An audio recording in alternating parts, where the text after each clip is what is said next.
Je m'appelle Fabien Wellman, je suis scénariste de bande dessinée depuis 98 maintenant.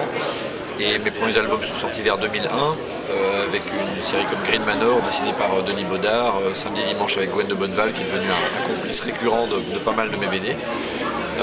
Et on va dire que je suis principalement connu du grand public par la série Seul, qui s'adresse aux enfants de 10-14 ans essentiellement, mais en réalité pour tout public, dessinée par Bruno Gazzotti chez Dupuis, et la reprise de la série Spirou avec Johan au dessin, chez Dupuis par définition, puisque c'est là que le personnage a été créé en 1938.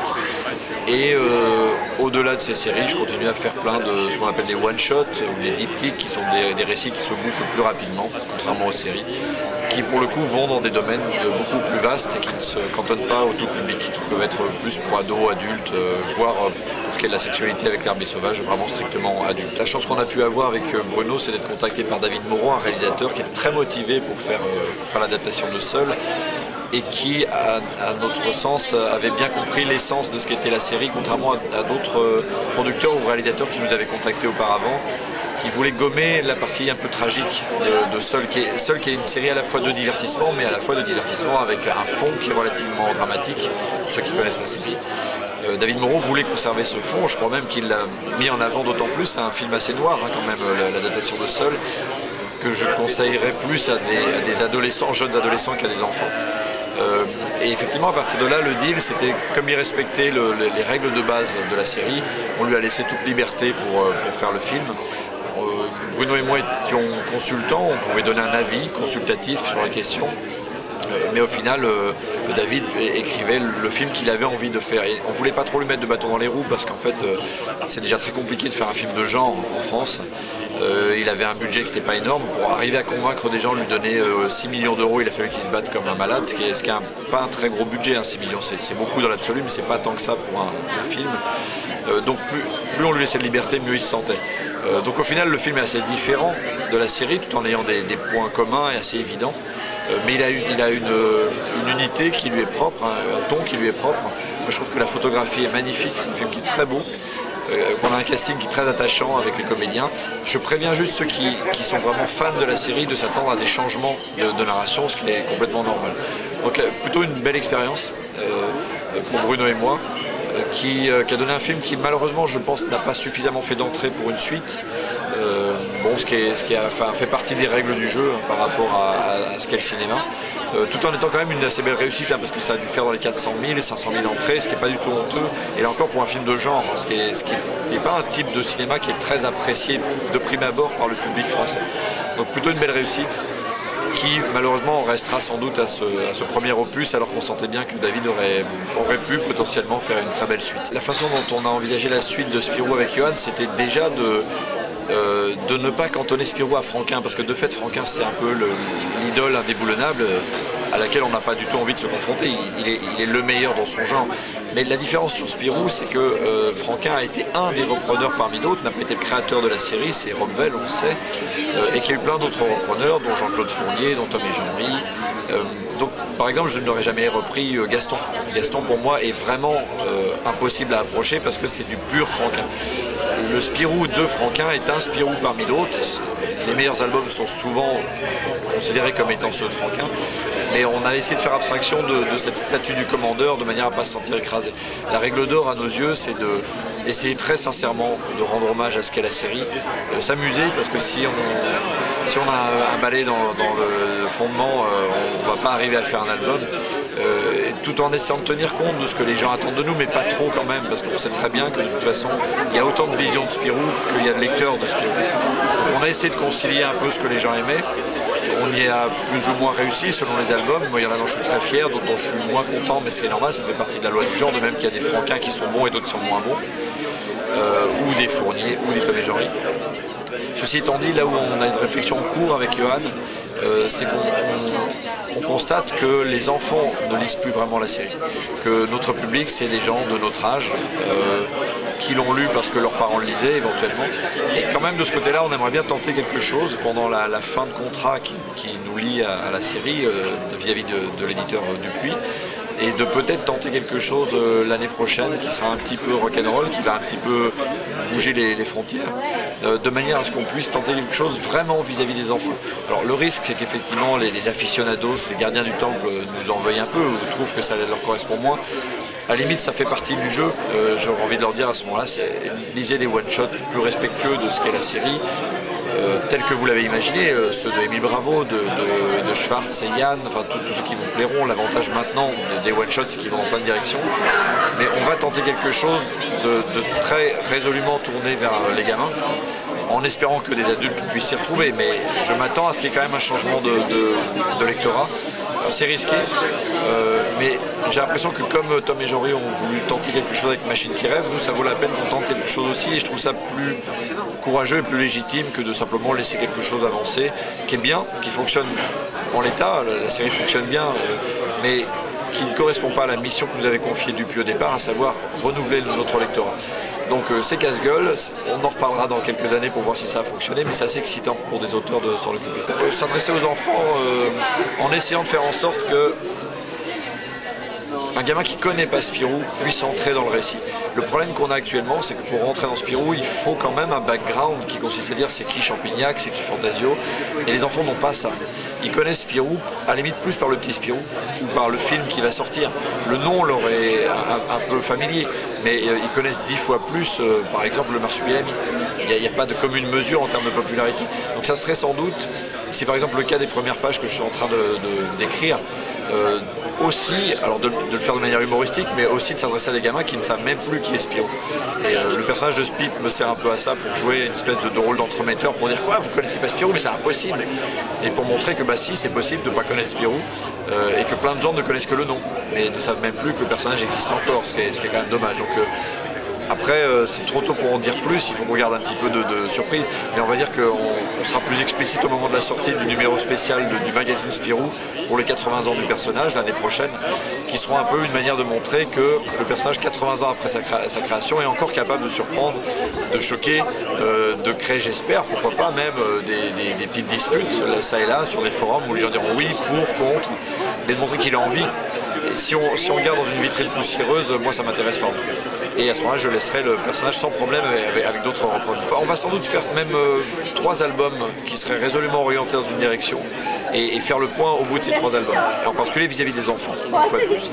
Avec peut-être aussi une stratégie à envisager vis-à-vis d'Internet et le fait que maintenant, un certain nombre de lecteurs ont envie d'une forme d'interaction vis-à-vis des auteurs qui n'existait pas avant, qui n'est pas simple à manipuler mais qui est assez passionnante.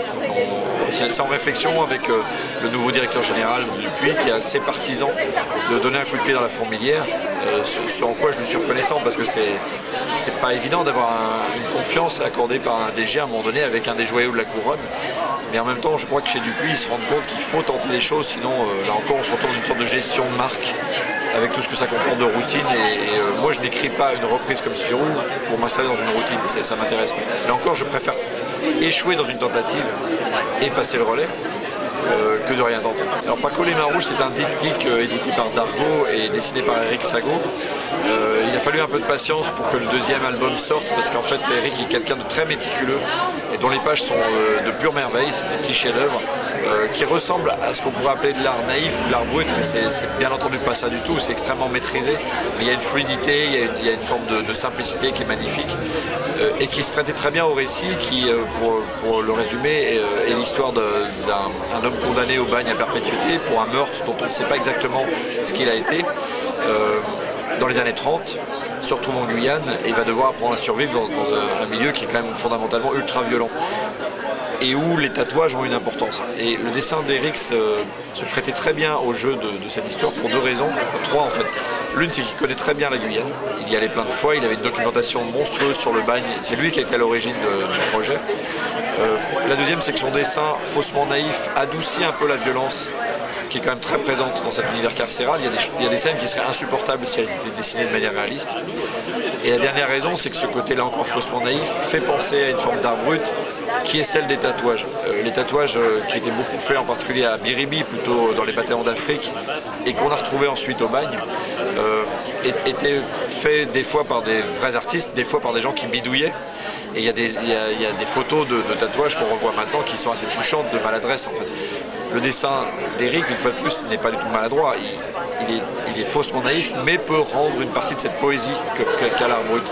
Et il y a en particulier dans le tome 2, toute une scène sur un tatoueur où on voit énormément de tatouages sur la peau de ces bagnards, avec ce qu'ils ont de parfois un peu grotesque, des fois d'hyper touchant, des fois de politiquement incorrect avec tous ces fans de Pétain, des gens qui sortaient de la Première Guerre mondiale et pour qui Pétain était encore le sauveur, et qui se retrouvaient au bagne dans les années 30, souvent parce que la Première Guerre mondiale avait abîmé ces hommes.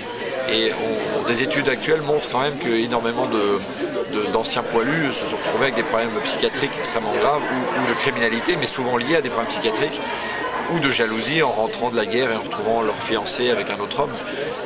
Et cet aspect-là était une des choses qu'on voulait évoquer avec Éric. Un des aspects qui est aussi très important à évoquer, c'est que c'est une histoire de bagne, d'évasion assez classique de prime abord, mais que l'originalité principale, c'est la relation d'amitié teintée d'amour qui va se créer entre Paco et un tatoueur qui s'appelle Armand, et qui est intéressante parce que, et là elle est très contemporaine, parce que même si ça se passe dans les années 30, peut-être qu'Armand se considère comme homosexuel, on ne sait pas vraiment. Mais Paco, sans doute, si on lui avait posé la question, n'aurait pas dit qu'il était homosexuel, se serait considéré comme hétérosexuel, et pourtant il va tomber amoureux de Armand, mais comme deux hommes se raccrochent l'un à l'autre pour ne pas sombrer pendant un naufrage. C'est-à-dire qu'en fait, ces deux hommes vont tomber amoureux l'un de l'autre parce qu'ils se sauvent la vie l'un de l'autre. Et cet aspect-là était pour moi assez intéressant de pouvoir évoquer une relation que, à la louche, on qualifierait d'homosexuelle parce que c'est deux hommes entre eux, mais qui à mon avis est un peu plus subtil que ça et qui est vraiment le cœur du récit. Donc si je devais résumer, Paco, c'est une histoire d'amitié, d'amour, d'évasion, parce qu'est-ce qu'ils vont réussir à survivre à ce bagne? Pour survivre, il faut s'évader. Mais surtout avec fondamentalement une histoire entre deux hommes et que j'espère être la plus émouvante possible, en tout cas dont je trouve que le dessin de Éric l'a rendu la plus émouvante possible. Le plus gros virage pour moi avec Paco, c'est surtout de ne pas du tout mettre de fantastique ou un début de quelque chose d'un peu magique, un enchantement. Dans Seul, c'est quand même un récit qu'on pourrait apparenter à de la science-fiction. Alors en même temps, j'ai déjà fait Green Manor qui était plutôt du polar, mais le polar c'est aussi l'irruption de quelque chose de hors norme, de transgressif dans une norme. Donc j'aime bien quand quelque chose fait irruption dans le réel.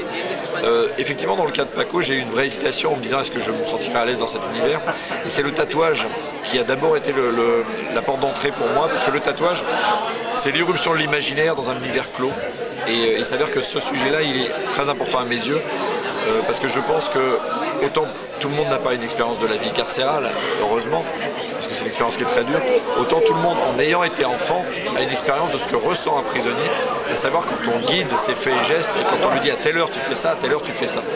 Cette frustration, on la vit enfant tous, et parfois on peut la vivre extrêmement durement, et l'imaginaire est parfois la façon de s'en sortir. Moi, à certains égards, alors même que mes parents étaient adorables, mais la façon de vivre mon enfance a été dure, pour plein de raisons psychologiques qui seraient trop longues à décrire, et l'imaginaire m'a sauvé. Dans le cadre du bagne, parfois, je pense que le tatouage, cette irruption de magie, de graphisme, de poésie, des fois de grivoiserie sur le corps des bagnards eux-mêmes, c'était cette porte de sortie imaginaire qui leur permettait de survivre. Donc, bizarrement, il y a des thématiques qui me sont communes, qui me sont chères, que j'ai fini par trouver là-dedans. Et ce qui était intéressant, c'était de montrer que, par exemple, pour un des personnages, Armand, à un moment donné, mis en cellule dans le bagne de Saint-Joseph, qui est une des îles du Salut, qui fait partie du bagne de Guyane, ils étaient mis à l'isolation complète, ils ne voyaient personne, même les gardiens ne devaient pas leur parler. C'est un truc qui rend fou les plus durs en fait, c'est vraiment la pire expérience possible qu'on puisse infliger à un être humain. Et d'imaginer qu'un des bagnards se tatoue lui-même pour survivre mentalement, je pense que c'est un résumé assez beau et assez métaphorique de ce qu'est la survie en espace carcéral. Et ce qui a été mon axe pour aborder quelque chose pour lequel, au demeurant, je n'avais pas de connaissances autres que celles que Éric m'avait apportées. La chance que j'ai eue en bossant sur Paco, c'est que Éric connaissait le sujet par cœur. Il avait une quarantaine de livres à disposition qu'il a pu me confier. Et j'ai juste dû d'abord réfléchir avant de tout lire, réfléchir avec Éric en disant quel sera mon axe d'approche. Donc là, j'ai d'abord lu 2 ou 3 livres. Et c'est 1 ou 2 ans après, si ce n'est plus, que je me suis dit il y aura 2 axes, c'est l'homosexualité, ou du moins une relation amoureuse, et le tatouage. Mais après, tout ce que j'ai construit pour le récit était inspiré des 30 autres livres que m'a donné Eric. Donc on va dire que tout ce qui est dans Paco est, si ce n'est absolument vrai, crédible en tout cas. Parce que, un peu comme Charrière l'avait fait en écrivant Papillon, on sait maintenant que Charrière, ce bagnard très célèbre, qui se faisait surnommer Papillon et qui a écrit soi-disant son autobiographie, a en réalité fait un mix de plein de récits qu'il entendait autour de lui au bagne. Il a vraiment été au bagne, il a vécu des choses, mais il s'est aussi attribué des faits d'armes qui n'étaient pas les siens. Ben nous, finalement, on a fait pareil en plus honnête, parce qu'on ne cache pas que c'est une fiction. Par contre, c'est une fiction qui est inspirée de tous les récits du bagne que j'ai pu lire, ou voire même parfois de récits d'évasion, par exemple, qui ont existé dans d'autres bagnes ou dans d'autres prisons, parce que je ne voulais pas non plus rester collé au sujet, et je voulais aussi surprendre quelqu'un qui aimerait le bagne. Et par exemple, il y a une tentative d'évasion que j'appelle l'évasion postale, que tentent les héros de Paco, qui n'a, à ma connaissance, pas été faite en Guyane, mais qui avait été faite dans une autre prison française. Donc j'ai aussi mixé d'autres choses, de manière aussi à ne pas rester dans quelque chose qui serait trop respectueux d'un matériau qu'il faudra à tout prix pas toucher. Moi je veux que le souffle du romanesque soit là-dedans. Et par exemple cette relation entre Paco et Armand, elle est assez anachronique en réalité, telle que je la présente, parce que juste à un moment donné, une scène que je trouve importante, le bagne acceptait qu'il y ait des relations homosexuelles en fait, parce que ça préservait la paix sociale parfois de préserver un couple.